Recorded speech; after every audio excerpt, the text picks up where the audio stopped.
Hi, my name is Ross Hovey. I served in the Army from 1987 on and off all through 2014. Did a total of 19 years. Most of my service was National Guard or Reserves.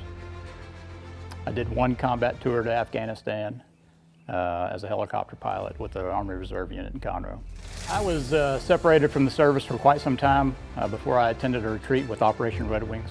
I had kind of avoided all veteran service organizations for a very long time, to my detriment, ultimately. I was sitting in the parking lot of the Conroe VA outpatient clinic, fixing to go kick in the door and tell somebody I needed some help. I happened to be on the phone with a friend of mine who had some inroads with this organization. And he stopped me and said, "Don't do that, meet me for lunch, let me make some phone calls." And he did, and they got me into a retreat here with Operation Red Wings within the week. He was another fellow veteran, and he just happened to know of the organization. I knew that it existed, but I didn't know what they did. It was quite a hump for me to get over just to allow myself to take part in any type of these veteran services organizations. But at the time, had I known, it was a critical moment for me. Had I known, I would have reached out to them on my own at that time. A lot of guys, and myself included, they won't take part in retreats, therapeutic retreats, because they don't necessarily feel worthy, for lack of a better term. I was extremely nervous when I first showed up to this retreat. I thought I was going to be the only guy in the room that didn't have a Purple Heart or a Silver Star. That type of stuff is for guys like, name the Medal of Honor recipient, not for me, right?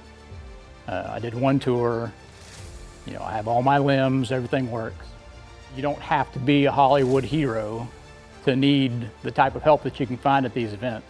When I got here to my retreat, the majority of them were guys that were like me. Everything works. Just people struggling to deal with their experiences that they had. So I had spoken to the different organizations, and there's a whole lot of veteran services organizations out there, and they all do great things. They're all helpful. Veterans appreciate everything that people are willing to do. Most of these organizations, they just want to take you fishing or backpacking or let's go hunt for a weekend. That stuff's great, we appreciate it, but doesn't really get at the root of the issue. This is one of the few organizations that I'm aware of that actually is solely dedicated towards tackling, the underlying issues that's causing people to have anxiety, depression, insomnia, and everything else that comes with PTS. Another one of the things I like to really make sure people understand is that you don't have to be a combat veteran to attend one of these retreats. There's a lot of guys, especially the first responder community, those people are carrying around a lot of traumatic baggage with them that isn't necessarily military related. But because they may not be a combat veteran, they're hesitant to even reach out to an organization like this to attend one of the retreats. Well, one of the goals of the organization is that if you're a veteran, you have any traumatic experiences, you're welcome here because we're here to help you deal with those issues.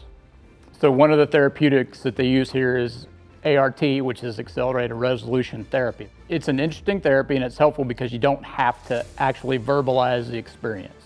You only replay the experience in your mind. So you don't have to tell anybody else what you've seen or what you've done or what you've had to deal with.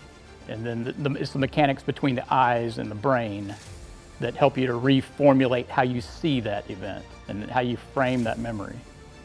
I tell people a lot that a 5-day retreat's not going to cure everything that's ailing you, but it's a good place to start. It's a good first step. When I came to my retreat, I was put into contact with a local therapist that I wound up seeing continually for about 3 months. During the course of the retreat, you're going to be introduced to certain devices that you can utilize on your own while you're at home, biofeedback devices, the Alpha Stim device that you can get with a prescription through the VA or through your private doctor. So it's an ongoing process. You're not going to be cured when you leave here. You're still going to have issues to deal with and process, but it's a good place to start. And just getting somebody to show up is the first step. There are still people at every retreat that say they're going to be here, and then when it comes down to it, they don't show because they get cold feet at the end or they have second thoughts. So just getting here is the first step. What I would tell people that are struggling with trying to find the will to get themselves to one of these events or one of these retreats is It's a very relaxed environment. There's no measuring up. You're not going to be measured against the guy sitting next to you. It's solely focused on your own clinical therapy, and there's nothing to be afraid of. I mean, there's nothing to be nervous about. Everybody's experiences are different, and everybody that comes to these things knows that. And it's an easy environment to integrate into. So your service as a veteran may have ended, so now it's time to start taking care of yourself. There are organizations out there like Operation Red Wings Foundation who are dedicated and devoted to serving you. It's okay to take advantage of those opportunities that are available to you. You don't have to be ashamed that you need to take advantage of those opportunities.